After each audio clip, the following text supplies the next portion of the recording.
Good morning. 5 years ago, I sat in this room and attended this event as a senior at Grady High School.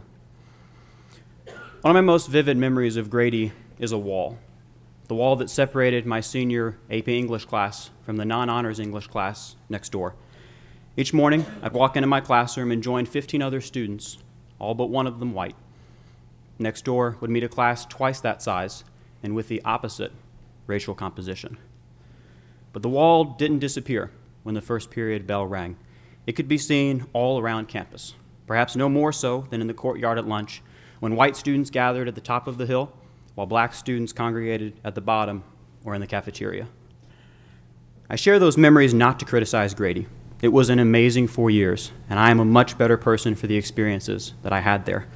But I think the problems and challenges that plague Grady are similar to the ones we face in this city that I've called home my entire life.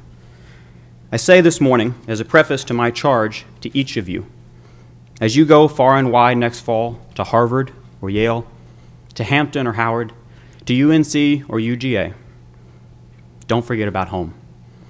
Don't forget about what needs to be done here. All the ways that ours could be a stronger city and all the ways that you can contribute to that. And when your 4 years of college draw to a close, I hope you will consider returning to serve this city. Now, I will admit, this is not the viewpoint I held 5 years ago when I sat in this room last. I intended to go straight to law school after college and to move to a new and more exciting place than Atlanta. And while I later deferred plans for law school, the first 2 job applications I submitted in October of my senior year were to a consulting firm and a hedge fund. I was enticed by the prestige and proximity to friends, $15,000 signing bonuses, and 6-figure salaries. Only after being rejected from those 2 companies did I submit my application to Teach for America. It's safe to say that a year and a half ago, the fact that I would become a high school history teacher was anything but a given.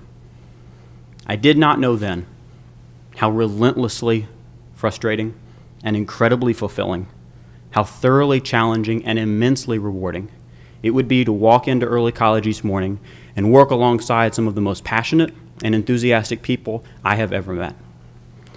I have no doubt that you will be presented with incredible and lucrative opportunities when your college years comes to a close. But I have seen time and again since my return to Atlanta last summer that there is so much to be done right here at home. My time at Carver has shown me that the walls I saw at Grady exist elsewhere as well. Not necessarily between groups of people, but within my school, but between my students and much of their city. Last October, I took a dozen students on a 5-day outward-bound trip to the mountains of North Carolina. Our bus made its way north through the city, traveling by streets that I had traversed thousands of times as a resident of Northeast Atlanta. It was during that drive when one of my students looked out the window and remarked that this was the first time he had ever been to that part of Atlanta. That statement shocked me until I asked where he lived and realized that as a junior in high school, I had never been to his Southwest Atlanta neighborhood either. There's a divide in this city, but one I didn't fully appreciate until I left and came back. There's a divide that I feel I live and straddle on a daily basis. I live that divide every morning when I drive from the bustling stretch of shops and restaurants in Virginia Highlands to the shuttered storefronts near Carver. I live that divide every Sunday when I worship at a nearly all-white church in Buckhead, sitting alongside members of a congregation whose parents, whose students, whose children attend private school and who rarely make their way south of I-20. That is a divide this city must close, but it will require your help.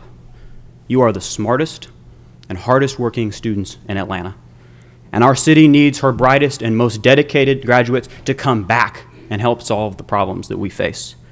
Far too many of our students receive an inadequate education from our school system. Far too much of our city has seen little or no economic development in decades. Far too few of our citizens have the skills necessary for high-paying jobs, and far too many of our neighborhoods lack residents with the vision to turn them around and lead them in a new direction. Your next 4 years will be filled with amazing experiences as you are challenged academically, grow intellectually, and make lifelong friends. But don't forget about Atlanta. There is so much that we all have left to do. and our city needs you here to make your contribution. Congratulations on all of your success in high school, and best of luck in college and in life. Thank you.